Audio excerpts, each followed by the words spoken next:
là, Bezat Hashem, l'Akba Omer. Non seulement l'Akba Omer, mais il y a aussi Shavuot qui arrive. Et il faut savoir que c'est très lié. Et si, Bezat Hashem, comme il n'y a jamais de hasard, s'il y a le déconfinement aussi qui arrive en plein milieu, c'est aussi un lien très fort et un lien très puissant. Alors, Bezat Hashem, on va essayer de faire le lien entre les Hiloula de Rabbi Shimon Bar Yochai et la fête de Shavuot. Et essayer de comprendre pourquoi est-ce que Shavuot, c'est très lié avec la Hiloula de Rabbi Shimon Bar Yochai. Une des premières questions qu'on peut se poser, c'est on voit que lorsque Rabbi Shimon Bar Yochai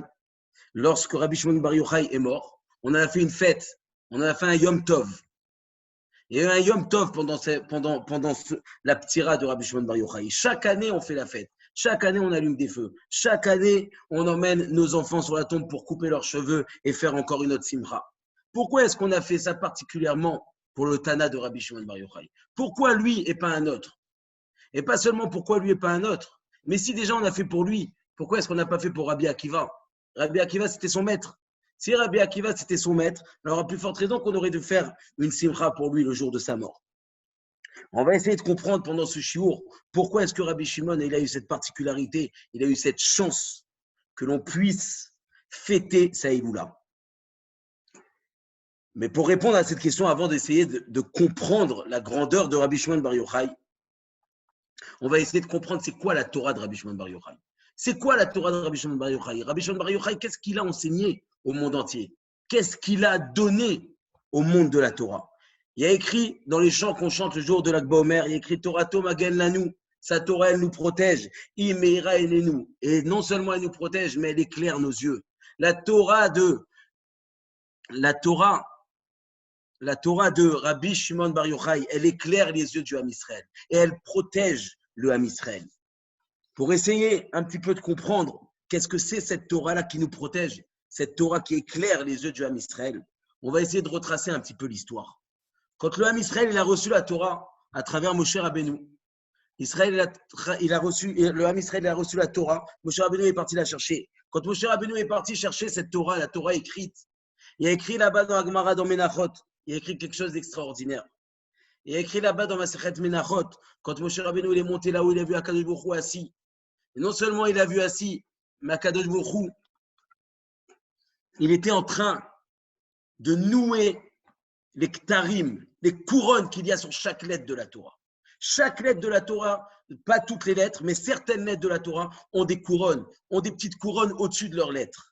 Et Akadosh Baruch Hu, il était en train de faire cette chose-là quand Moshe Rabbeinu est parti chercher la Torah. Moshe Rabbeinu, il s'est un peu vexé, il a dit à Akadosh Baruch Hu, il a dit quoi? Ça ne suffit pas ce que tu nous as déjà donné. Ça ne suffit pas ce que tu nous as déjà donné. Il a fallu que tu rajoutes ces ktarim, ces couronnes qui sont sur chaque lettre. Alors Moshe Rabbeinu, il s'est un petit peu vexé. Il n'a pas réellement compris. Il n'a pas réellement compris qu'est-ce que Akadosh Baruch Hu voulait de lui. Akadosh Baruch Hu, il lui a dit, attends, t'inquiète pas. Be'ezrat Hashem, dans quelques générations, il y a un homme qui va arriver, qui s'appelle Akiva ben Yosef, elle nous dit la Gemara là-bas. Rabbi Akiva va venir et va expliquer chacune de ces couronnes. Chacune de ces couronnes, il va expliquer. Il est écrit d'ailleurs dans le Midrash des Otiyot de Rabbi Akiva, il est écrit là-bas qu'il avait 365 explications sur chacune des couronnes. Il lui a dit, t'inquiète pas, lui va venir les expliquer. Moshe Rabbeinu, il s'est un peu déstabilisé, il a eu très peur, c'est écrit. Il a eu très très peur. Il a dit, mais attends, c'est pas à moi de transmettre la Torah. C'est pas à moi donc de transmettre la Torah au Ham Israël. Akadosh Baruch Hu lui a dit, si, t'inquiète pas. Il lui a dit, mais Moshe Rabbeinu, mais c'est qui ce Rabbi Akiva? Dis-moi, c'est qui cet homme? Alors Akadosh Baruch Hu lui a dit, regarde où tu seras assis pendant le cours de Rabbi Akiva si tu étais là-bas. Et Moshe Rabbeinu, il a vu qu'il était le dernier de la rangée. Il était assis tout au fond de la classe. Moshe Rabbeinu, la Gemara nous dit là-bas que Moshe Rabbeinu, il ne comprenait rien à ce que Rabbi Akiva et ses élèves se disaient. Alors là, à ce moment-là, le prix de Tzadik, il demande une question. Il dit, je ne comprends pas.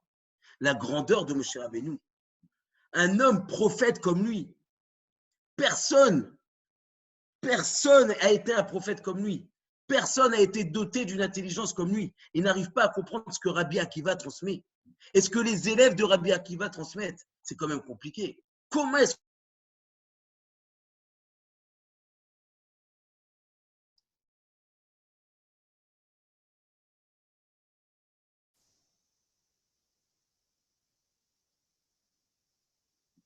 que la Torah de Moshe Rabbeinu, et la Torah de Rabbi Akiva, Samuel, excuse-moi. c'est pas la même. La Samuel, Torah de Moshe Rabbeinu, la Torah de Rabbi Akiva, c'est pas la même. Samuel, tu m'entends? Oui, oui, je vous entends, vous m'entendez-vous? Ouais, tu as été coupé un petit peu. Si tu peux reprendre pour qu'on suive bien l'histoire. On Ok, était. je reprends alors très rapidement. La Gemara dit dans ma Masechet Menachot là-bas, elle dit quelque chose Juste au d'extraordinaire. moment où Moshe, il est au dernier rang de la salle de Rabbi Akiva. Exactement. Donc, Moshe Rabbeinu, il est au dernier rang de la salle de classe de Rabbi Akiva et de ses élèves. Le prix de Sadi qui demande, il dit, je ne comprends pas, un homme aussi important, un homme aussi intelligent que Moshe Rabbeinu. Un homme qu'on dit là-bas dans la Torah qu'il n'y avait pas un prophète comme lui. Comment est-ce qu'il est possible qu'il soit au dernier rang? Et non seulement il est au dernier rang, mais il ne comprend rien de ce que Rabbi Akiva et ses élèves disent. Il répond, le prix de Sadi, qu'il essaye de donner une réponse à sa question. Il dit, il faut savoir que la dimension de la Torah de Moshe Rabbeinu et la dimension de la Torah de Rabbi Akiva, ce ne sont pas du tout les mêmes. Ce ne sont pas du tout les mêmes. Il n'y a pas le même tafkid, il n'y a pas le même but, il n'y a pas la même dimension dans cette Torah. Ce que Moshe Rabbeinu va apprendre à Israël, c'est une chose. Ce que Rabbi Akiva veut donner comme une nouvelle Torah, c'est autre chose. Moshe Rabbeinu, la Torah qu'il reçoit, c'est la Torah d'Akadosh Baruch Hu, c'est la Torah chez Birtav, la Torah qui a été écrite. Rabbi Akiva, la Torah qu'il reçoit, c'est la Torah chez Béalpé. C'est lui qui va dévoiler cette Torah. Rabbi Akiva, il va dévoiler au bout de deuxième destruction du Beth Amikdash, il va dévoiler cette Torah. Cette Torah qui a besoin d'être dévoilée. La Torah chez Béalpé, la Torah qui est en fin de compte la Torah des Chachamim. C'est Rabbi Akiva qui commence à la dévoiler. Et cette Torah, ce n'est pas la même. Pourquoi ce n'est pas la même? Parce que la Torah de Moshe Rabbeinu, il faut savoir, c'est la Torah d'Akadosh Baruch Hu. Et si c'est la Torah d'Akadosh Baruch Hu, on n'a rien le droit de changer. On n'a rien le droit de toucher. On doit être mévatel. On doit s'annuler à ce que Hachem dit. Je dois m'annuler à ce que Akadosh Baruch Hu, toi, tu dis. Tu m'as dit d'écrire comme ça, j'écris comme ça. Je ne change pas, je ne bouge pas. Je n'ai pas le droit de bouger. Toi, Rabbi Akiva, par contre, quand tu vas dévoiler la Torah, c'est une Torah de logique. C'est une Torah de logique. C'est une Torah qui se réfléchit. C'est une Torah qui se discute entre toi et un ami.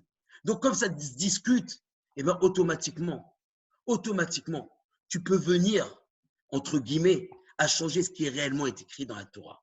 Moshe Rabbeinu, les lettres, il n'a pas le droit de les changer. Il n'a pas le droit de les toucher. Rabbi Akiva, il vient, il peut toucher les lettres. Il peut changer les lettres. Pourquoi? Parce qu'il explique ce qu'il y a sur ces couronnes-là. Moshe Rabbeinu, il ne sait pas, il ne connaît pas l'existence de ces couronnes. Pourquoi? Parce que c'est la Torah la plus simple. C'est la Torah d'Hachem. C'est la Torah Minashamaïm. Donc, je me rabaisse à ce que toi, tu dis à Kadosh Baruch Hu. Par contre, Rabbi Akiva, Rabotai, c'est une autre dimension. C'est la dimension de Ve'afta l'Ereacha Kamocha. Zeklal Gadol Batorah. Zeklal Batorah ou Gadol Batorah. C'est quoi cette dimension de Zeklal Gadol Batorah? Ve'afta l'Ereacha Kamocha. Quand on dit Kamocha, c'est essaye de connaître ce que tu as en toi. Essaye de connaître ta vraie valeur. Essaye de connaître ta puissance, ta grandeur, tes ambitions, ce que tu peux réellement être. Et une fois que je sais, je me connais, eh bien automatiquement, je ne suis plus réellement mévatel. Je sais dire, j'ose dire, je peux dire. D'ailleurs, Rav Ben Sion Abba Shaul, il dit quelque chose d'extraordinaire. Il y a deux versets dans les Téhilim qui se contredisent. Un verset qui dit « Éloigne-toi de la Gahava ». Et il y a un autre verset qui dit au contraire « Cours vers la Gahava ». Il dit « Je ne comprends pas, on doit s'éloigner de la Gahava ou on doit courir vers la Gahava ». Alors Rav Ben Sion Abba Shaul répond une réponse extraordinaire. Il dit « Non, Rabotai, il faut savoir une chose. Que quand le Téhilim nous dit « Éloigne-toi de la Gahava », c'est quand je suis avant d'être arrivé ce que je dois arriver. Avant d'être arrivé un Rosh Yeshiva, avant d'être arrivé un patron, avant d'être arrivé un grand businessman, un grand docteur, eh bien, je dois avoir de la Gahava. Je dois oser. Je dois me dire, c'est bon, je sais, j'y arriverai. Une fois que Hachem m'a donné ce que je dois être, une fois que Hachem m'a donné ce que j'ai envie d'être, eh bien, ça y est, je remets tout entre les mains d'Hachem. Donc, le Kamora de Rabbi Akiva, sache qui tu es. Sache quelles sont tes ambitions. Ça, c'est une grandeur. Ça, c'est une puissance. C'est ça que Akadosh Baruch Hu, c'est ça, Rabotai, que Rabbi Akiva veut nous montrer à travers cette Torah. Il nous dit, sache, la Torah de Moshe Rabbeinu, c'est pas du tout la même. Et c'est pour ça qu'il ne comprenait rien. Parce que pour lui, il n'y a pas de discussion. Hachem a dit, je me rabaisse. Moi, Rabbi Akiva, c'est une autre Torah. C'est la Torah orale. La Torah que j'ai transmise à un ami a transmis à un autre a transmis à un autre. Donc, chacun a le libre choix de réfléchir. Chacun a le libre choix de pouvoir donner son avis. Mais bien évidemment, pourquoi est-ce qu'on a une obligation d'étudier à deux pour pas, Chas v'Shalom, arriver à des problèmes? pour pas, chas v'shalom, arriver à des mauvaises compréhensions du texte. Donc, en fin de compte, on voit qu'il y a une réelle différence entre la Torah que Moshe Rabbeinu a reçue et la Torah que Rabbi Akiva a reçue. Et on voit dans l'histoire, que ce soit dans l'histoire de Moshe Rabbeinu que dans l'histoire de Rabbi Akiva, on voit que Moshe Rabbeinu a eu un moment besoin de détruire Rabotai, les premières louchot. Pourquoi? Parce qu'il a vu le Chet HaEgel. Quand il a vu le Chet HaEgel, Rabotai, il a détruit les premières louchot. Et bien, cette destruction des premières louchot, où est-ce qu'on la voit aussi? On la voit chez Rabbi Akiva, Rabotai. La Torah écrite, elle a été détruite. Mais il n'y a pas que la Torah écrite qui a été détruite. La Torah orale aussi a été détruite. La Torah orale aussi a été détruite. Laquelle Torah qui a été détruite? Celle de Rabbi Akiva. 24 000 élèves sont morts en pleine période que l'on est en train de vivre maintenant. C'est pour ça qu'on est en train de vivre un deuil. 24 000 élèves sont morts. C'est écrit dans la Gemara qu'il y a eu un monde avide de Torah. Plus rien, plus de connaissances, plus de savoir. Il restait 5 élèves. Et dans ces 5 élèves, notamment, il y avait Rabbi Shimon Bar Yochai. Il fallait remettre toute la Torah à zéro. Il fallait retrouver des deuxièmes louchot. De la même manière que quand dans la Torah écrite, on a cassé les premières louchot, on a eu besoin des secondes louchot. Et bien Rabbi Akiva aussi, il a besoin des secondes louchot. On voit un parallèle entre Rabbi Akiva et Moshe Rabbeinu très fort, très puissant. Moshe Rabbeinu, il l'accepte, il reçoit, il donne la Torah. Rabbi Akiva, de la même chose. Mais c'est 2 Torahs différentes. Une Torah orale, une Torah écrite. Chacun a dû détruire sa Torah pour reconstruire une Torah. Pourquoi est-ce que Rabbi Akiva, Rabotai, il a eu besoin de détruire sa Torah? Parce qu'on le sait tous et on le dit tous. Parce qu'il n'avait pas de kavod les uns entre les autres. Il n'avait plus de kavod, Rabotai. Il n'avait plus de kavod. Ils ne se respectaient plus. Ils ne réfléchissaient plus ensemble. Ils ne voulaient plus étudier ensemble. Akadosh Baruch Hu, il a dit, c'est pas possible. C'est pas possible. Des élèves aussi assidus, aussi tzadikim, voilà leur punition. Je vais les faire périr dans une magéfa, dans une plaie. Chas v'shalom. Rabotai, il nous explique qu'en fin de compte, la réelle avéra, la réelle faute des élèves de Rabbi Akiva, c'est de ne pas avoir assez pris conscience de ce que c'est le Kamora. Qu'est-ce que c'est Ve'ahavta l'ereacha Kamora? Tu aimeras ton prochain Kamora comme toi-même. Qu'est-ce que c'est le comme toi-même? Rabotai, vous pensez vraiment que Rabbi Akiva, il demandait à ce que chacun aime l'autre comme soi-même? Si moi j'aime l'homme comme moi-même, moi je m'aime parce que je me trouve beau, je me trouve grand, je me trouve généreux, je me trouve gentil, je me trouve un tas de choses qui font que je m'aime. Mais si j'aime l'autre personne en face de moi, de la même manière que moi je devrais m'aimer, je ne l'aimerai jamais cette personne qui est en face de moi. Je ne pourrai jamais l'aimer. Pourquoi je ne pourrai jamais l'aimer? Parce que je serai toujours jaloux. Je ne voudrais jamais qu'il soit mieux que moi. Je ne voudrais jamais qu'il réussisse mieux que moi. Jamais, c'est impossible. C'est pas possible. Donc le Kamora dont on parle ici, c'est pas n'importe quel Kamora. Comment est-ce que je dois aimer mon ami? Je dois aimer mon ami Rabotai comme ce que j'ai tout au fond de moi-même. Qu'est-ce que j'ai au fond de moi, Rabotai? La Neshama. La Neshama, la spiritualité. J'ai Hachem. Il est écrit que je suis fait à l'image d'Hachem. Mais non seulement qu'il est écrit que je suis fait à l'image d'Hachem, Hachem a insufflé un souffle en moi. S'il a insufflé un souffle en moi, c'est-à-dire que j'ai une partie d'Akadosh Baruch Hu en moi, Rabotai. J'ai une partie d'Hachem en moi. Et cette partie-là, je n'ai pas le droit de la dénigrer. En aucun cas, j'ai le droit de dénigrer cette partie. Je dois me dire, je suis Kadosh. Je dois me dire, je suis Tahor. Je dois me dire, je suis exceptionnel. J'ai la possibilité, j'ai la capacité d'arriver à ce que Hachem me demande de faire. Mais pourquoi? Kamora. Parce qu'en moi, je suis extraordinaire. Et quand j'aurai compris ça, Rabotai, qu'en fin de compte, j'ai la possibilité, j'ai la capacité, j'ai une Neshama, j'ai une partie d'Hachem, eh bien, mes chers amis, à ce moment-là, je pourrais considérer l'autre. Pourquoi est-ce que je pourrais considérer l'autre? Parce que je sais que l'autre en face de moi, il a les mêmes ambitions. Il a aussi cette neshama. Il a aussi cette pureté. Il a aussi cette envie. Il a aussi cette envie de faire dévoiler Hachem dans le monde. Il a aussi cette envie de glorifier Akadosh Baruch Hu dans ce monde. Rabotaï, tant que je n'ai pas compris que je dois, en fin de compte, vivre avec l'autre qui est en face de moi, parce que je sais que l'autre, il a les mêmes ambitions que moi, parce que l'autre, il a Hachem en lui. Et quand on dit qu'il a Hachem en lui, c'est en fin de compte qu'il a les mitzvot et la Torah en lui, eh bien, je ne pourrai jamais vivre avec l'autre personne en face. Et ça, les élèves de Rabbi Akiva, Rabotaï, malheureusement, ils n'ont pas compris. Ils n'ont pas compris. Ils n'avaient plus cette valeur. Ils n'avaient plus cette valeur d'Hachem en eux. Ils n'avaient plus cette valeur qu'il y a en eux d'être kadosh, d'être exceptionnel, de pouvoir arriver à faire les mitzvot parce que Hachem nous les a demandés. Et ça, c'est l'erreur. Et ça, c'est l'erreur. Et c'est pour cela que cette Torah, elle a malheureusement été détruite. Parce que Rabbi Akiva a dit Zeklal Gadol Batora Ve'afta l'ereacha kamocha. C'est quoi un klal, Rabotaï? Un klal, c'est un fondement, c'est une fondation. Et si les fondations ne sont pas puissantes, ne sont pas fortes, et bien tout le binyan, tout l'immeuble s'effondre, Rabbi Shalom. Et bien à ce moment-là, malheureusement, comme ils n'avaient pas les fondations puissantes et les fondations qu'il fallait, et bien toute cette Torah s'est annulée, Rabbi Shalom. Toute cette Torah, malheureusement, a été détruite, a été oubliée. On ne pouvait plus étudier comme ça. Ce n'est plus possible. C'était impossible de continuer comme ça. Donc, Akadosh Baruch Hu, qu'est-ce qu'il a fait? Il a tout annulé. Il a tout annulé, Rabotaï, pour refaire une nouvelle Torah. De la même manière que Moshe Rabbeinu, lui aussi, il a dû redonner une nouvelle Torah. Cette Torah des deuxièmes Luchot. En fin de compte, on est en train de voir à travers ça.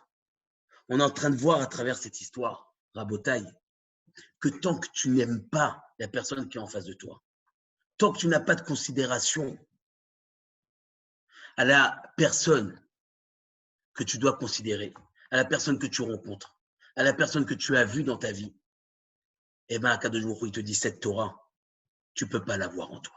C'est impossible, Rabotaï. Il faut savoir quand c'est écrit dans la Torah, Ve'afta l'ereacha kamocha, ainsi tu aimeras ton prochain comme toi-même. Ani Hachem, je suis Hachem. Qu'est-ce que ça veut dire? Qu'est-ce que ça veut dire de dire dans cette mitzvah? Tu aimeras ton prochain comme toi-même. Ani Hachem, je suis Hachem. Pourquoi il y a eu besoin de rajouter Ani Hachem? Il faut savoir que le mot kamocha, c'est la même valeur numérique que Elohim. Elohim, c'est la justice. Elohim, c'est la rigueur. Si ve'afta l'ereacha kamocha, si tu as aimé ton prochain comme toi-même, tu l'as réellement aimé parce que tu sais qui c'est. Eh bien, Rabotaï, mes chers amis, le Elohim, il se change en Ani Hachem. Je suis Hachem. Hachem, c'est la tribu de miséricorde, la tribu de gentillesse, la tribu de pitié. La seule possibilité, Rabotaï, que Akadosh Baruch Hu adoucisse le din, qui nous donne ce qu'on a besoin, c'est d'aimer celui qui est en face de moi. Le Rabbi de Lubavitch, il a posé une fois une question extraordinaire. Il a demandé, le Rabbi de Lubavitch, il a dit à un docteur, il a dit, je ne comprends pas. Le cœur qui est l'organe le plus important de l'homme.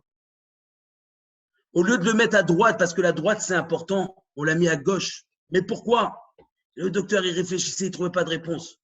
Le Rabbi lui a dit, je vais te donner une réponse. Parce que le cœur que tu as, mon ami, ce n'est pas pour toi. C'est pour celui qui est en face de toi. Et celui qui est en face de toi, il verra ton cœur à ta droite, à sa droite à lui. Donc ça sert à ça, le cœur. Ton cœur, il sert pour l'autre. Ton cœur, il sert à donner à l'autre. Tant que tu n'as pas compris qu'il faut donner à l'autre, tu ne peux pas recevoir cette Torah. Pourquoi est-ce que la Torah elle est comparée au feu? C'est écrit dans la Gemara Ta'anit. La Torah elle est comparée au feu. Parce que de la même manière que le feu il ne peut pas s'allumer tout seul, et bien ta Torah, tu ne peux pas l'étudier tout seul. Tu dois l'étudier avec l'autre. Tu dois pouvoir lui apprendre. Tu dois pouvoir lui donner. C'est ça ce qu'Akadosh Baruch Hu attend de nous. La seule chose qu'Akadosh Baruch Hu attend de nous, c'est cette union que chacun doit avoir, l'un envers l'autre. Chacun doit comprendre ceci pour pouvoir réceptionner le jour de Shavuot, cette Torah-là. Il faut savoir que quand Moshe Rabbeinu est monté là-haut pour recevoir la Torah, les anges, ils ont voulu le manger, ils ont voulu le brûler, c'est écrit. Akadosh Baruch Hu, il a changé sa face. Quelle face il lui a mis? Il lui a mis la face de Avraham Avinu, Tout le monde demande, je ne comprends pas, Moshe Rabbeinu, ça ne suffit pas, il faut mettre la ressemblance d'Abraham Avinu. Bien sûr qu'il faut mettre la ressemblance d'Abraham Avinu. Pourquoi? Parce qu'Abraham Avinu, il a fait du bien aux Malachim quand il les a reçus chez lui à la maison. La Torah ne peut s'acquérir que dans le chesed. Les Malachim, quand ils ont vu la face d'Abraham Avinu, ils ont vu qu'en fin de compte, c'était un homme de chesed. C'était un homme qui allait donner. Eh bien, en fin de compte, c'est parce que c'est que comme ça que tu peux recevoir la Torah. À travers le chesed, à travers la bonté, à travers ce que tu donnes à l'autre, à travers ce que tu vis avec l'autre. C'est la seule possibilité. C'est la seule possibilité. Et Rabotai, Rabbi Shimon Bar Yochai, c'est écrit dans le Zohar. C'est écrit dans le Zohar que Rabbi Shimon Bar Yochai a sa ptira. Quand il est mort, il ramène Rabbi Nathan, élève de Rabbi Nachman de Breslev, dans son Sefer Likutei Halachot, quelque chose d'extraordinaire. Il dit que quand Rabbi Shimon Bar Yochai il est mort, il a Baruch Hashem remis le shalom dans le monde. Toute la force de Rabbi Shimon Rabotai, c'était de mettre le shalom et l'amour dans le monde. Quel shalom et quel amour? Celui du prochain. Et pourquoi celui du prochain? Parce que Kamora, parce que mon maître, Rabbi Akiva, il m'a toujours appris que quand je dois aimer l'autre qui est en face de moi, c'est parce que l'autre qui est en face de moi, il a les mêmes ambitions. Il a la même vie que moi. Vouloir glorifier Hachem dans ce monde. Rabotai, Rabbi Shimon Bar Yochai, il a Baruch Hashem à travers sa ptira, à travers le fait qu'il ait été séparé de ce monde. Il a montré une shlemout, le fait d'être entier dans le shalom. Donc, quand il a montré le fait d'être entier dans le shalom, il a refait vivre Rabotai la Torah chez Béalpé de Rabbi Akiva. Rabotai, quand est-ce qu'il est mort, Rabbi Shimon Bar Yochai? Il est mort le 33e jour du Homer. Quand est-ce que l'épidémie s'est arrêtée? Le 33e jour du Homer, Rabotai. Le 33e jour du Homer, l'épidémie s'est arrêtée, Rabbi Shimon Bar Yochai meurt. Pourquoi? Parce que c'est qu'au moment où Rabbi Shimon Bar Yochai meurt qu'on est métaken, qu'on arrange la faute de tous les élèves de Rabbi Akiva. Quelle faute? Celui d'aimer son prochain, celui de vivre avec son prochain. Je veux vivre avec lui parce que je l'aime. Je veux vivre avec lui parce que je suis comme lui. Et pas extérieurement, mais intérieurement. Parce que extérieurement, c'est sûr que je ne serai pas comme lui. Et c'est sûr que je serai comme personne. Alors, à Boutaï, la seule possibilité de revivre cette Torah chez Béalpé, de revivre cette Torah que Rabbi Shimon Bar Yochai a donnée. Kilo Tishkar mi Pizarro, c'est écrit. Kilo Tishkar mi Pizarro. C'est quoi que Kilo Tishkar mi Pizarro? Parce que la Torah ne s'oubliera jamais de la bouche du Ham Israël. Quand tu prends les initiales de Kilo Tishkar mi Pizarro, que ça soit dans le Ki, tu prends le Yud, que ça soit dans le Lo, tu prends le Aleph, Tishkar, et ainsi de suite, à chaque fois, la fin de chaque mot, de chaque lettre, tu arrives à Yochai.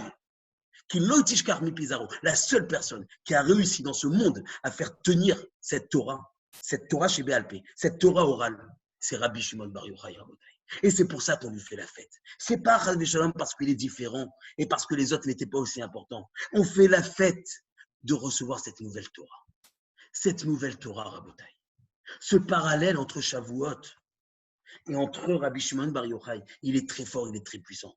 Parce que ce que l'on vit à Shavuot, il faut savoir, Rav Dessler, il dit, on ne croit pas que Shavuot, c'est il y a des milliers d'années que ça s'est passé.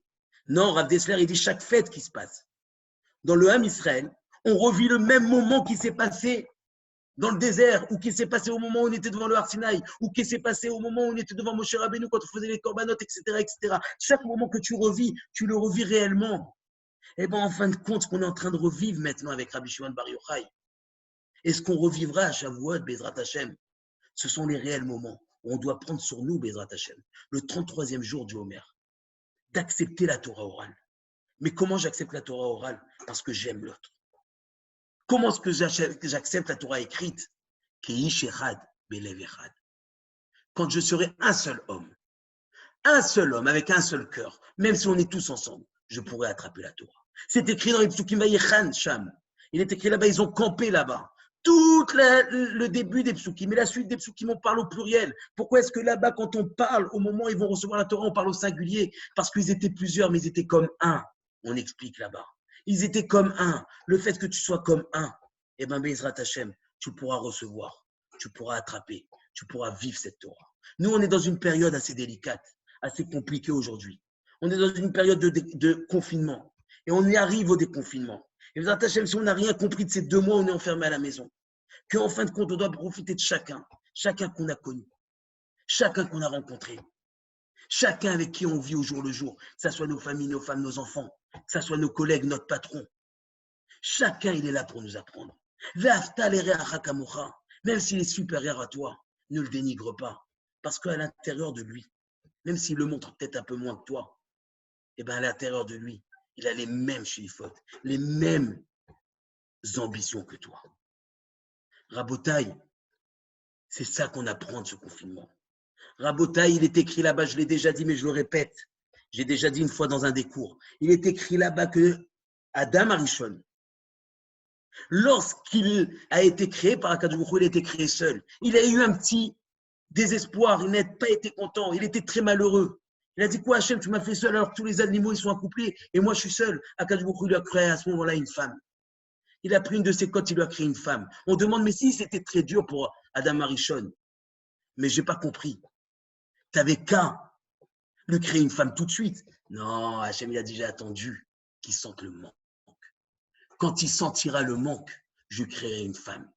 Parce qu'à ce moment-là, il comprendra l'importance de cet être-là que je lui ai créé. Et ça, c'est chacun d'entre nous, Rabotaï.